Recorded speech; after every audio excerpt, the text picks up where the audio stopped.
Hello, all. Uh, Welcome back if you are rejoining or for the first time. Either way, glad to have you. We had been doing a podcast a few times, and we had been having all kinds of technical issues, which we're still working on. Although, got a new mic. Next is a new camera. But it occurred to me when talking with family and friends that so many people are so overwhelmed and kind of burnt out from the news and doom scrolling and trying to find the balance between being informed and knowing kind of what's going on with the current administration and over indulging, constantly watching news and social media and just being overwhelmed and not knowing what's accurate and what's not accurate and all of those things. And a lot of family and friends, particularly, I talk to them and they're like, oh, I can't. I just can't anymore. I can't. I don't pay attention. I know I should, but I just can't. So it got me thinking. I've seen a few people do it on varying social media platforms, and I'm sure most of them will do it better than me. But um, I thought it might be helpful for some of the people in my life, and certainly uh, other people just out in the world, to have kind of a weekly update as to what's going on, so that it's not a daily onslaught. So that's what I'm going to try to do on Sundays. Uh, I'll do my best. I try to go through a lot of different sources. I check through Snopes and Ground News, which is both great ways to kind of debunk propaganda and fake news and whatever you want to call it, misinformation.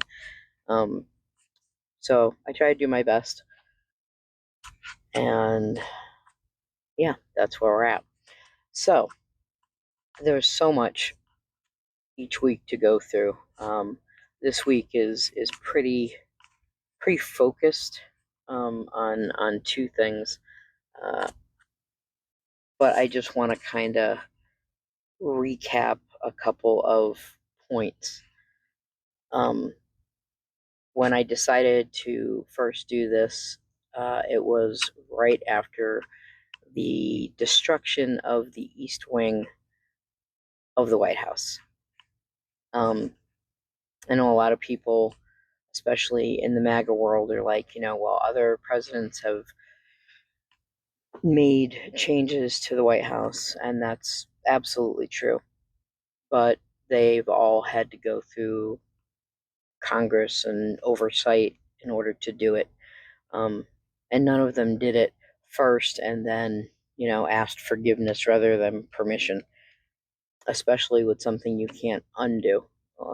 A lot of the MAGA people definitely like to focus on Obama in particular as far as changes to the White House, but he took a tennis court and painted a few lines on it and then put in uh, two basketball hoops that were on wheels, the kind you would put in your driveway.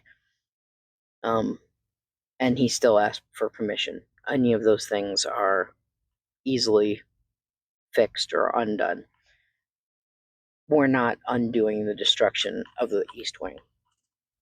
It's just not going to happen. They can rebuild it, but it certainly won't be the same. And something that hasn't been covered a whole lot is that he didn't remove anything. So the China picked out by first ladies and various antique and historical furnitures. It was all just destroyed when the building was decimated. So, that kind of goes to show the kind of respect or lack thereof Trump has for anyone who's not Trump. So there's that. The other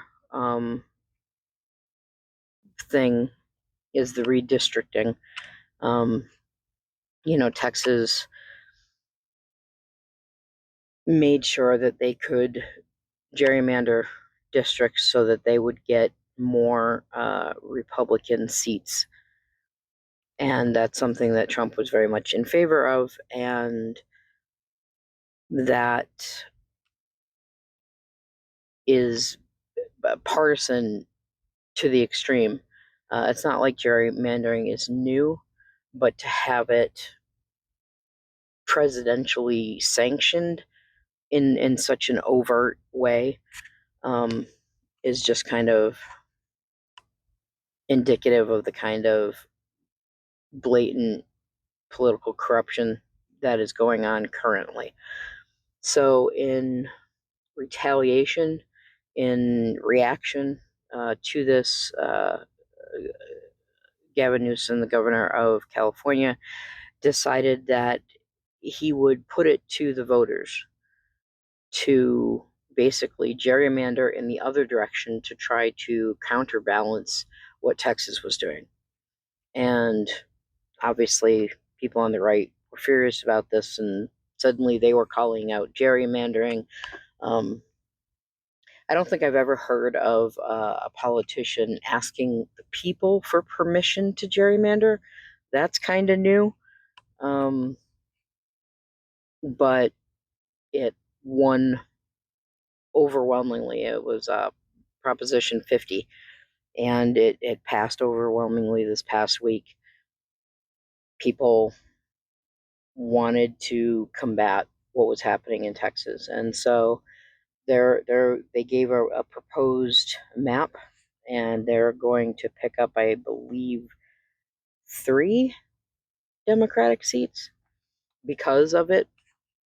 I don't know if other states are going to follow suit in either direction. This could turn out to be a new tactic in the political left versus right battle that's happening right now. Who knows?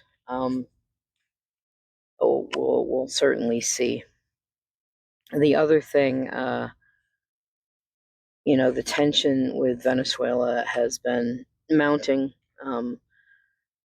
ever since the administration started bombing boats out of the water. Now, MAGA and Trump and the Trump administration will tell you that these are dangerous drug dealers coming to the U.S. with, hundreds and hundreds of pounds of drugs and cocaine and things of that nature. And I'm not saying that those things don't happen. No one is saying that. However, these are international waters. There has been no investigation, no proof other than the Trump administration telling us that they are drug dealers, but we don't know definitively that. The type of boats have been kind of debunked as being fishing boats. Not that fishing boats can't be used to smuggle, but those particular types of boats could not make it from Venezuela to the United States. It doesn't have enough engine or rather fuel capacity. They're not meant for that kind of long-term voyage. So there are definitely questions. Now, there's no way to know because there's very little in the way of evidence. They've been blown to smithereens.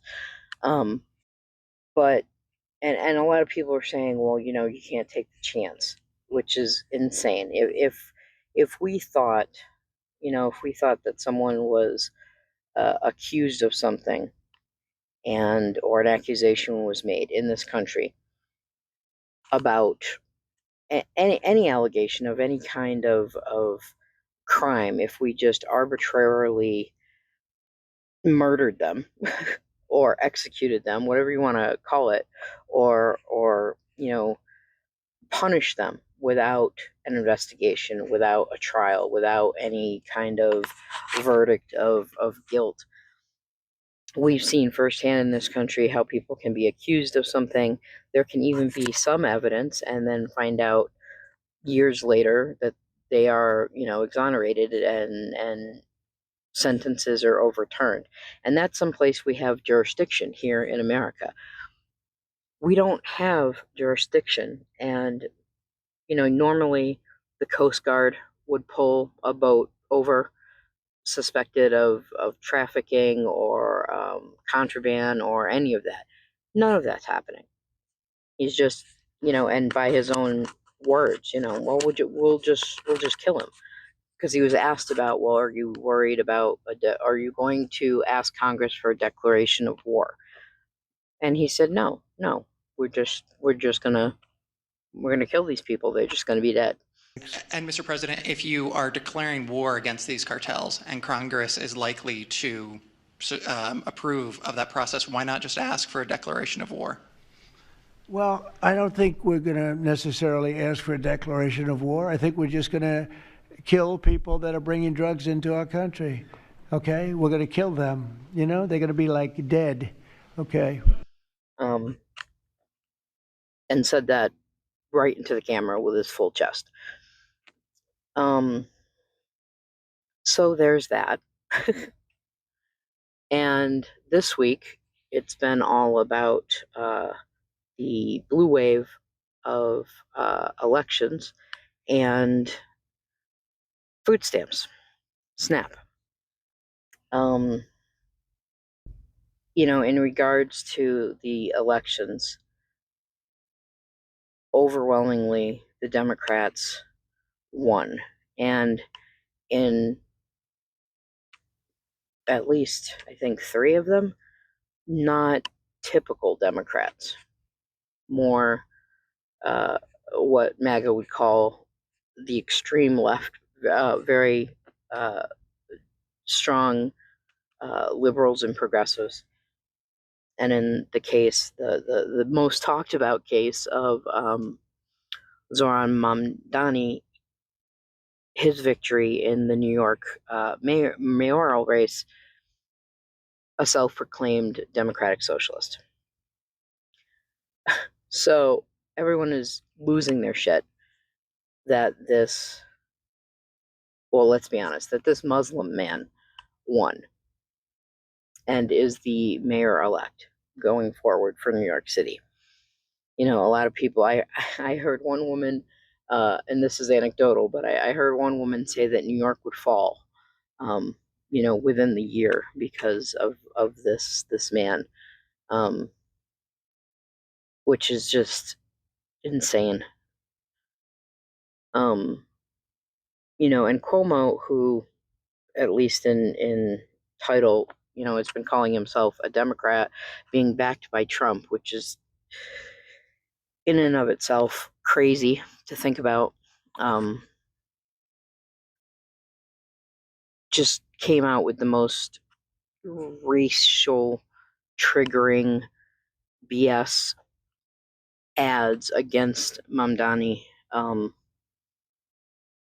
Talking about 9/11, talking about Muslim extremism, talking about the fact that he's never worked. A lot of people keep talking about the fact that he's never worked, which is just not true.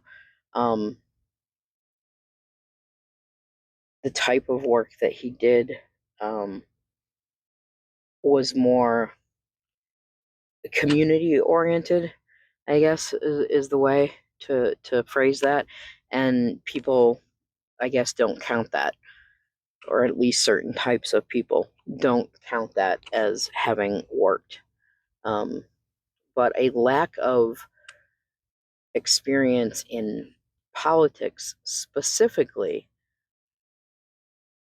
how anyone on the right can bring that up is laughable.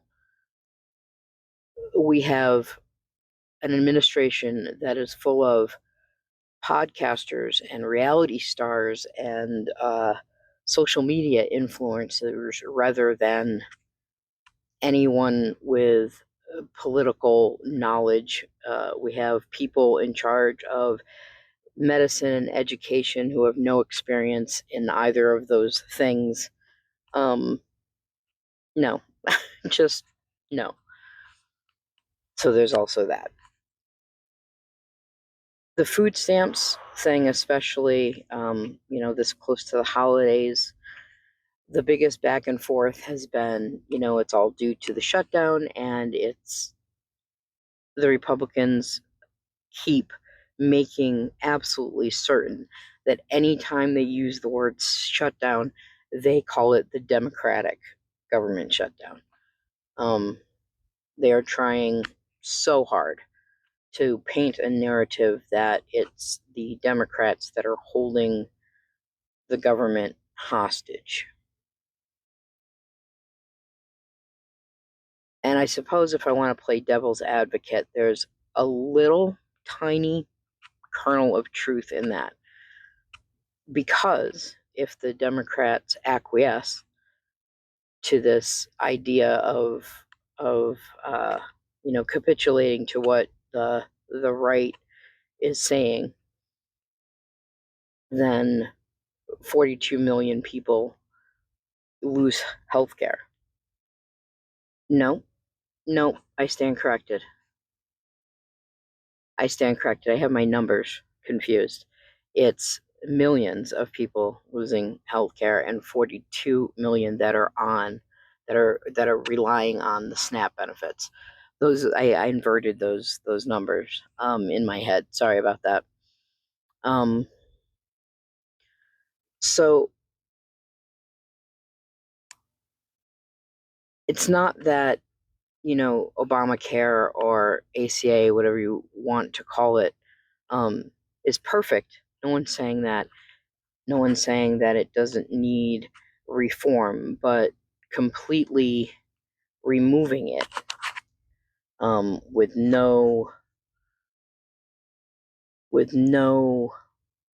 nothing to replace it, nothing to fill in that gap, is just leaving people vulnerable. And so the Democrats know that so far, from what we've seen, that the Republicans cannot be trusted to negotiate in good faith. Because what the Republicans keep saying is, well, if the Democrats would just agree to our terms on the budget, then after the fact, we could negotiate health care and we could negotiate SNAP. But every experience that we've had so far with the GOP under this administration says that that's just not true. And so why would they give up their only strength? It's all they have. They are not in control of the House. They are not in control of the Senate. They are not in control of Congress at all.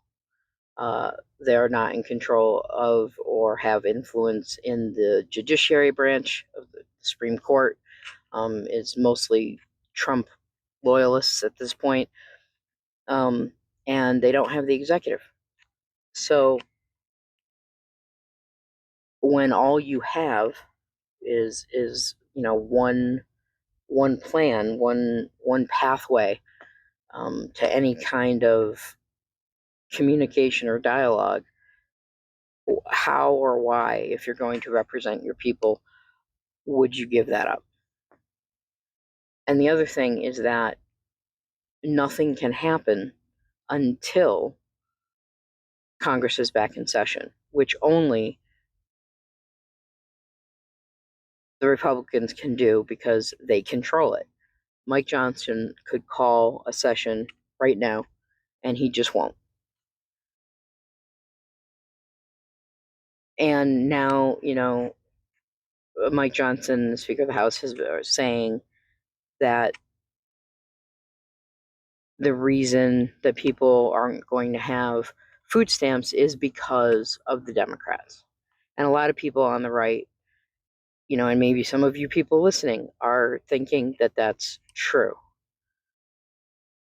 But we know that it's not for a couple of reasons, not least of which is that a court ruled that Trump needed to fund SNAP, that there were emergency funds for just this occasion, and that's what they were allocated for. Trump's response to that is both cruel and suspect and concerning. He said that there was, first of all, he thinks prices are down, which they're not. And he talked about the fact that the country needed, and I'm quoting here, to remain liquid for emergencies. Any kind of emergency, wars, anything. He said anything, unquote. That should worry people. I know it worries me, because I think that there are wars that he's contemplating.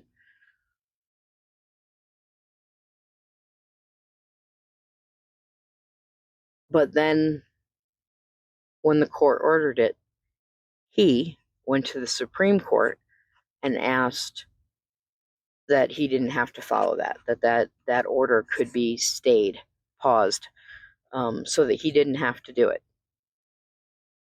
Now, if they were so concerned about the welfare of the American people getting their SNAP benefits, and it was the Democrats blocking it, then the court handed him a gimme, an opportunity for him to swoop in and be the hero. And he went to a higher court to go, don't make me do this. And to some people's shock, not mine, they gave it to him. They gave it to him. But several states, I'm proud to say my home state of Massachusetts being one of them, found ways to fund it themselves. Some people's SNAP benefits went out earlier in the month because every state kind of sends them out in different, they have different systems for who gets their benefits on what days, etc., etc. So some states found a way to find the money to fund these programs. Some had already released them, especially with the judgment of the court, federal judge. And Trump is losing his shit and telling states basically to undo it, to get it back, which can't be done. If it just can't be done. But he really, really wants it done, and that's telling as well. This is a man who I believe, and this is me editorializing, but I believe wants people to starve, and not just for its own sake. I think the end goal is civil unrest, because then he has justification to invoke the Insurrection Act and to do the thing that he wants to do, which is declare martial law. That's my opinion. So I mean, we'll see what happens. He's been going on and on about groceries being less now. than they've ever been before. Of course, everything he does is bigger and better than anything's ever been done before. But he believes that, he keeps saying on the news that, groceries are down 25%, compared to Biden. He's not talking about groceries in general. He's talking about a specific package that Walmart gives out. And, he claimed that Walmart is highly respected because, Walmart is Walmart. I don't pretend to understand that circular logic. And while everyone uses Walmart, I'm not sure respected is the word that I would use, or many people would use. But he's talking about a specific, like, holiday bundle that Walmart would offer. And it is 25% cheaper than it was before. But it also has, I think it was 20 or 25 items, and now it's like 15 items. And they've removed several of the name brands. They've done the knockoff versions. So yeah, it is cheaper, but you're getting less, and you're getting lesser quality. So if you think that's a good deal, then congrats, I guess. And then in some cities you have orders from conservative leadership to stop and shut down and harass and bother, and in some cases arrest anyone running food pantries. Civilian run, not an organization. A lot of people are out there right now just trying to feed people, and they're being demonized for it, in some cases criminalized for it, which again is insane. And I think Texas led the charge on that when they started last year, I believe, making it illegal to feed the homeless, unless you were uh, uh, a shelter or something like it. So yeah, a lot of people, because of the shutdown, aren't being paid. I keep seeing posts all over Instagram and TikTok, people on the right, looking into the camera, 10 toes down, and saying, too bad, boo-hoo, we don't care that you're not getting your food stamps, go get a job, and shit like that, not understanding or caring, more likely, that traditionally there are like three types of main groups. There are people who are too young to work, because children are a large portion of the recipients of SNAP benefits. Too old to work. They've retired, either mandated or due to health issues.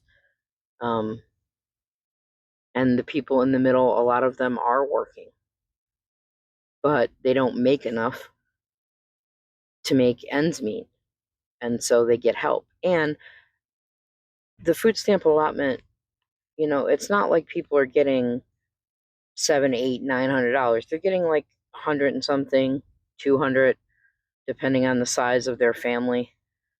And if you tried to go shopping to feed a family for a month on $150 to $200 in this economy, that's not easy to do. And whenever you hear Trump talk about groceries, if he's not claiming credit for inventing the word, he calls it an old-fashioned word. I don't know if he thinks it's something that people talked about, I don't know, in horse and buggy days or what, but it's, I mean, so someone on I think it was Instagram, and I wish I could remember who said it, but pointed out that this is a man who was born into wealth. He's never gone grocery shopping in his life, like ever. It's not something he has ever had to concern himself with. Can you picture Donald Trump pushing a grocery cart through your local supermarket? Please. It's He's so disconnected from what the average person goes through, and the fact that there are so many in that group who believe him, who think that he gives a shit about them, is frightening and more than a little disheartening. So I get why, people don't want to tune in, but that that is that is the gist of what's happening this week. Um, you know, Throughout the week I'll keep doom scrolling so you don't have to. But yeah, it's not all bad. The Democrats did have a lot of wins this week, and that's good. Hopefully, it'll start a trend, um, and not just named Democrats. I'm personally not terribly impressed with the DNC as a whole either. Um, I think their leadership has been sorely lacking. Um, Steve Bannon said this week that if they don't get it together and win the midterms and hold in 2028, that a lot of them, himself included, were going to jail. And I will tell you right now, as God is my witness, if we lose the midterms and we lose 2028, some in this room are going to prison, myself included. And I would like very much for that to be true. But if, career Democrats stay in power, I don't know that that is true, because so many times when the shoe is on the other foot, we hear all these speeches about, well, we need to be the better person or the bigger person, and we need to keep the moral high ground. And so, they give passes and pardons, and I don't think this is a point that should happen, but we'll see going forward.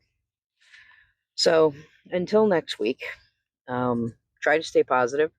Uh, this past week gave us a little hope, and hopefully that continues. But stay safe, stay sane, and stay updated. Bye, guys.